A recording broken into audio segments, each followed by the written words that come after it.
Assalamualaikum warahmatullahi wabarakatuh. Perkenalkan, saya Yuni. Saya Elina Sari. Saya Ayuna Adhari. Saya Zulita Rizky Amanda. Kami dari kelompok 6. Alhamdulillahirrabbilalamin. Wassalatu wassalamu ala asyrafil anbiya'i wal mursalin Sayyidina wa maulana Muhammadin wa ala alihi wa sahbihi ajma'in. Amma ba'du. Rabbi syrah li sadri wa yassir li amri wahlul 'uqdatam min lisani yafqahu qawli.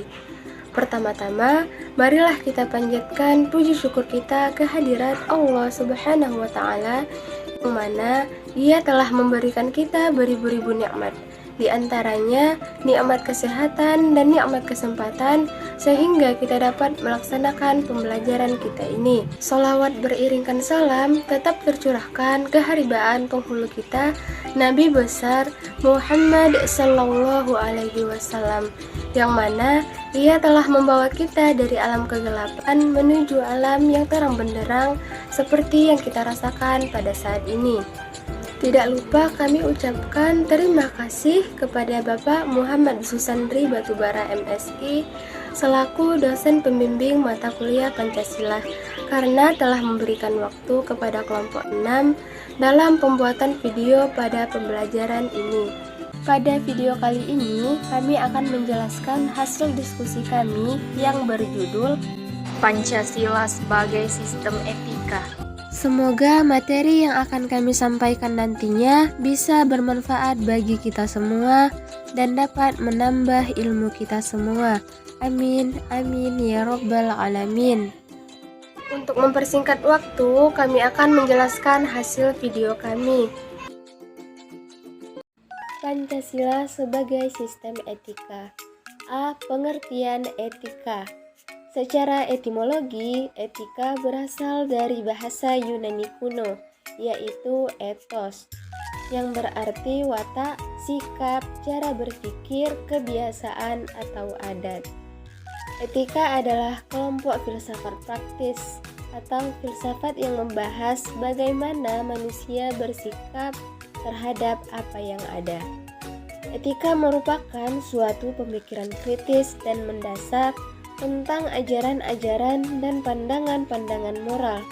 Etika adalah ilmu yang membahas tentang bagaimana dan mengapa kita mengikuti suatu ajaran tertentu, atau bagaimana kita bersikap dan bertanggung jawab dengan berbagai ajaran moral. Etika terbagi menjadi dua kelompok. Yang pertama, etika umum, yang kedua, etika khusus. Etika umum adalah prinsip-prinsip yang berlaku bagi setiap tindakan manusia, yang berarti setiap tingkah laku kita sebagai manusia harus sesuai dengan prinsip-prinsip atau etika yang ada. Jika kita melakukan sesuatu tanpa adanya etika, hidup kita tidak akan beraturan. Baiklah, di sini kami akan memberikan sebuah contoh.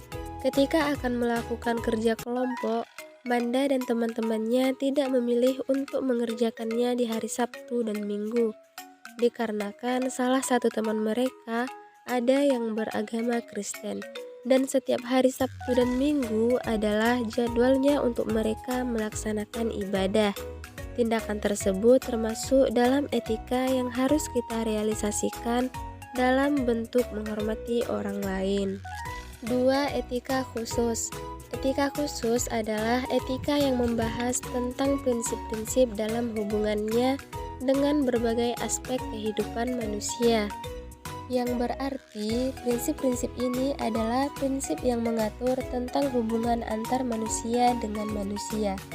Etika khusus terbagi menjadi dua. Pertama, etika individu, yang kedua, etika sosial. Etika individu adalah etika yang berkaitan dengan kewajiban dan sikap manusia terhadap dirinya sendiri. Contohnya, menjaga sholat 5 waktu. Hal ini merupakan kewajiban bagi setiap manusia yang beragama Muslim.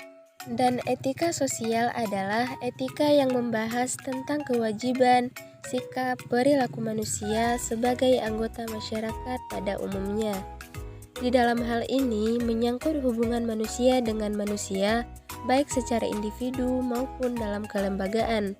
Contohnya, ketika Ayu mengikuti sebuah organisasi, Ayu harus mengikuti peraturan-peraturan yang tersedia di dalam organisasi tersebut. Klasifikasi etika. 1. Etika deskriptif. Etika deskriptif hanya menerangkan apa adanya, tidak memberi penilaian terhadap objek yang diamati. Artinya, etika hanya menjelaskan dan menggambarkan apa yang terjadi. 2. Etika normatif. Etika normatif adalah etika yang mengemukakan suatu penilaian mana yang baik dan mana yang buruk, dan apa yang sebaiknya dilakukan oleh manusia. Dan di dalam etika normatif ini, memberikan penilaian tentang sebuah kejadian yang sudah digambarkan atau dijelaskan di dalam etika deskriptif. Apakah hal tersebut merupakan hal yang baik atau hal yang buruk? Setelah itu diberi pengarahan apa yang seharusnya dilakukan dalam kejadian tersebut. B. Pemahaman konsep dan teori etika. Dari asal-usul kata, etika berasal dari bahasa Yunani, yaitu ethos, yang berarti adat istiadat atau kebiasaan yang baik. Perkembangan etika yaitu studi tentang kebiasaan manusia berdasarkan kesepakatan menurut ruang dan waktu yang berbeda, yang menggambarkan perangai manusia dalam kehidupan pada umumnya. Bagi ahli falsafah, etika adalah ilmu atau kajian formal tentang moralitas. Etika terbagi dari dua teori. 1. Teori konsekuensialis, yaitu kelompok teori yang menilai baik buruknya perilaku manusia atau benar tidaknya sebagai manusia berdasarkan konsekuensi atau akibatnya, yakni dilihat dari apakah suatu perbuatan atau tindakan itu secara keseluruhan membawa akibat yang lebih banyak baiknya daripada akibat buruknya, dan juga sebaliknya. Yang termasuk ke dalam kelompok konsekuensialis dan teleologis adalah teori egoisme, eudaimonisme, dan utilitarisme. Dan yang kedua adalah teori non-konsekuensialis. Teori ini menilai baik buruknya perbuatan atau benar salahnya tindakan tanpa melihat konsekuensi atau akibatnya, melainkan dengan hukum atau standar moral. Teori ini juga disebut dengan etika deontologis karena menekankan konsep kewajiban moral yang wajib ditaati oleh manusia. C. Aliran-aliran besar etika. Aliran-aliran ini terbagi menjadi 3 aliran, yaitu etika deontologi, etika teleologi, dan etika keutamaan. Setiap aliran ini memiliki sudut pandang sendiri-sendiri dalam menilai apakah suatu perbuatan dikatakan baik atau buruk. Nama tadi adalah etika deontologi. Menurut etika ini, bahwa baik buruk apakah tindakan itu sesuai atau tidak dengan kewajiban.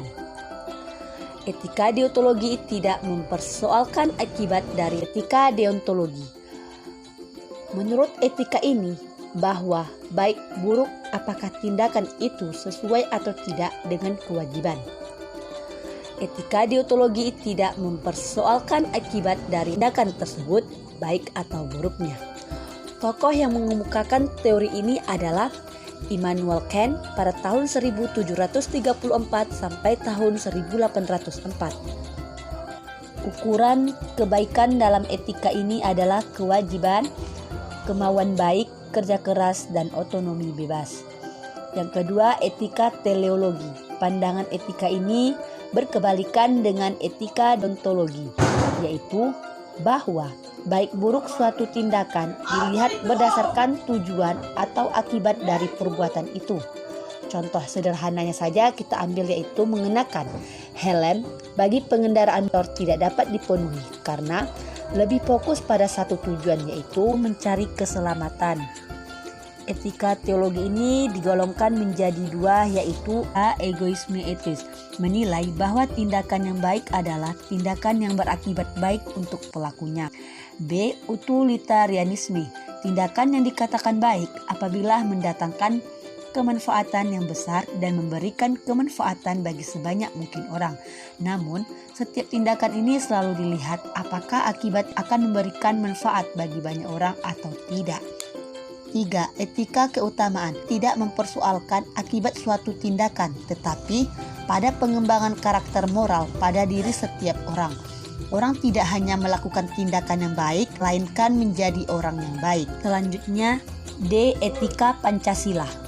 Etika Pancasila merupakan etika yang mendasarkan penilaian baik dan buruk pada nilai-nilai Pancasila tersebut, yaitu nilai ketuhanan, kemanusiaan, persatuan, kerakyatan, serta keadilan. Suatu penilaian dikatakan baik bukan hanya apabila tidak bertentangan dengan nilai-nilai dalam Pancasila saja, namun juga sesuai dan mempertinggi nilai-nilai Pancasila tersebut. Selanjutnya, etika Pancasila ini sangatlah diharapkan pada kehidupan bermasyarakat, berbangsa, dan bernegara, karena tuntunan nilai-nilai moral yang digunakan dalam kehidupan sehari-hari. Namun, jika dilihat, masyarakat Indonesia diharapkan melakukan kajian kritis, rasional terhadap nilai-nilai moral pada kebiasaan sehari-hari agar tidak terjebak kepada pandangan yang bersifat mitos. Contohnya yaitu kita lihat orang korupsi terjadi lantaran seseorang pejabat diberi hadiah oleh seorang yang memerlukan bantuan ataupun jasa dari pejabat ini agar urusannya itu lancar. Oleh karena itu, pejabat yang membantu menerima hibah tanpa memikirkan apa alasan orang tadi menaruh memberikan pemberian. Dengan demikian, seperti dengan warga negara yang mendapatkan sesuatu dalam kedudukan politik sehingga dapat dikategorikan sebagai bentuk suap. Selanjutnya, memiliki nilai-nilai yang terkandung dalam Pancasila, maka Pancasila dapat menjadi suatu sistem etika yang sangat kuat, dan nilai-nilai yang ada ini tidak hanya bersifat mendasar, namun juga realistis atau kenyataan dan aplikatif atau penerapan. Kemudian, nilai-nilai Pancasila merupakan nilai-nilai ideal yang sudah ada dalam cita-cita bangsa Indonesia yang harus diwujudkan dalam realitas hidup. Nilai-nilai tersebut dalam istilah Noto Negoro yang merupakan nilai yang bersifat abstrak dan universal, maksudnya yaitu nilai yang melingkupi realitas kemanusiaan dimanapun dan kapanpun, serta juga merupakan dasar bagi setiap tindakan munculnya nilai-nilai yang lain. Sini juga saya akan menjelaskan tentang contoh dari nilai yang nyata dalam Pancasila. Contoh nilai nyata dalam Pancasila yang satu, nilai ketuhanan akan menghasilkan nilai spiritualitas, ketaatan, dan toleransi. Yang kedua, nilai kemanusiaan akan menghasilkan nilai kesusilaan, tolong-menolong, dan penghormatan. Dan selanjutnya, nilai persatuan menghasilkan nilai cinta tanah air dan pengorbanan. Yang keempat, nilai kerakyatan akan menghasilkan nilai menghargai perbedaan pendapat dan kesetaraan. Dan yang terakhir adalah nilai keadilan akan menghasilkan nilai kepedulian, kemajuan bersama, dan lain-lain. Pancasila sebagai solusi masalah bangsa. Di mana dapat kita sadari bahwa Pancasila terus mengandungi nilai penting yang apabila dikerjakan dalam kehidupan berbangsa dan bernegara dapat mewujudkan sebuah negara yang berdaulat dan bermartabat, yaitu negara yang menjunjung tinggi rasa keadilan, persatuan, dan kesatuan. Pancasila memegang kunci sangat penting dalam mengatasi permasalahan yang ada di Indonesia, baik dalam kehidupan berbangsa dan bernegara. Karena Pancasila berkedudukan sebagai sumber dari segala sumber hukum di Indonesia.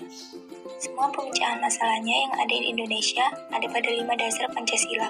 Masing-masing sila memiliki makna khusus yang sejatinya merupakan solusi pemecahan masalah bangsa ini. Sila pertama, ketuhanan yang Maha Esa. Secara garis besar, mengandung makna bahwa negara kita ini melindungi setiap warga negaranya memeluk agama.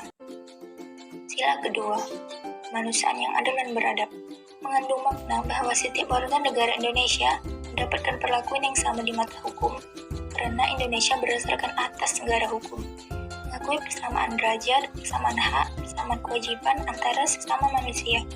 Menempatkan manusia sesuai dengan hakikatnya sebagai makhluk Tuhan. Menjunjung tinggi nilai kemanusiaan, bertingkah laku sesuai dengan adab dan norma yang berlaku di masyarakat. Sila ketiga, Persatuan Indonesia.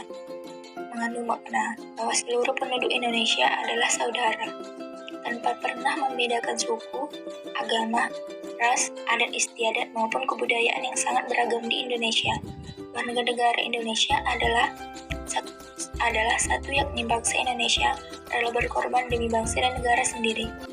Sila keempat, kerakyatan yang dipimpin oleh hikmat kebijaksanaan dalam permusyawaratan perwakilan. Mengandung makna bahwa setiap mengambil keputusan harus melalui musyawarah, agar tidak ada yang memihak kepada segelintir orang, namun untuk kepentingan kelompok maupun pribadi. Melakukan musyawarah maksudnya melakukan pengambilan keputusan secara bulat atau secara beramai-ramai, lalu melaksanakannya dengan bersama-sama, mementingkan kepentingan negara dan masyarakat. Sila kelima, yaitu yang terakhir, keadilan sosial bagi seluruh rakyat Indonesia. Mengandung makna bahwa setiap penduduk Indonesia berhak mendapatkan penghidupan yang layak sesuai dengan amanat Undang-Undang Dasar 1945 dalam setiap lini kehidupan, mengandung arti bersikap adil terhadap sesama, menghormati dan menghargai hak-hak orang lain. Kesimpulannya adalah etika merupakan suatu pemikiran kritis dan mendasar tentang ajaran-ajaran dan pandangan-pandangan moral. Etika adalah suatu ilmu yang membahas tentang bagaimana dan mengapa kita mengikuti suatu ajaran moral tertentu, atau bagaimana kita harus mengambil sikap yang bertanggung jawab berhadapan dengan berbagai ajaran moral. Etika dibagi menjadi dua kelompok, yaitu etika umum dan etika khusus. Etika umum mempertanyakan prinsip-prinsip yang berlaku bagi setiap tindakan manusia, sedangkan etika khusus membahas prinsip-prinsip itu dalam hubungannya dengan berbagai aspek kehidupan manusia. Hubungan antara nilai, norma, moral, dan etika memang sangat erat sekali dan kadangkala hal tersebut disamakan begitu saja. Namun sebenarnya hal tersebut memiliki perbedaan. Pancasila sebagai dasar filsafat negara serta sebagai filsafat hidup bangsa Indonesia pada hakikatnya merupakan suatu nilai-nilai yang bersifat sistematis. Oleh karena itu, sebagai suatu dasar filsafat, maka sila-sila Pancasila merupakan suatu kesatuan yang bulat, hierarkis, dan sistematis. Pancasila memberikan dasar-dasar yang bersifat fundamental dan universal bagi manusia, baik dalam hidup bermasyarakat, berbangsa, dan bernegara.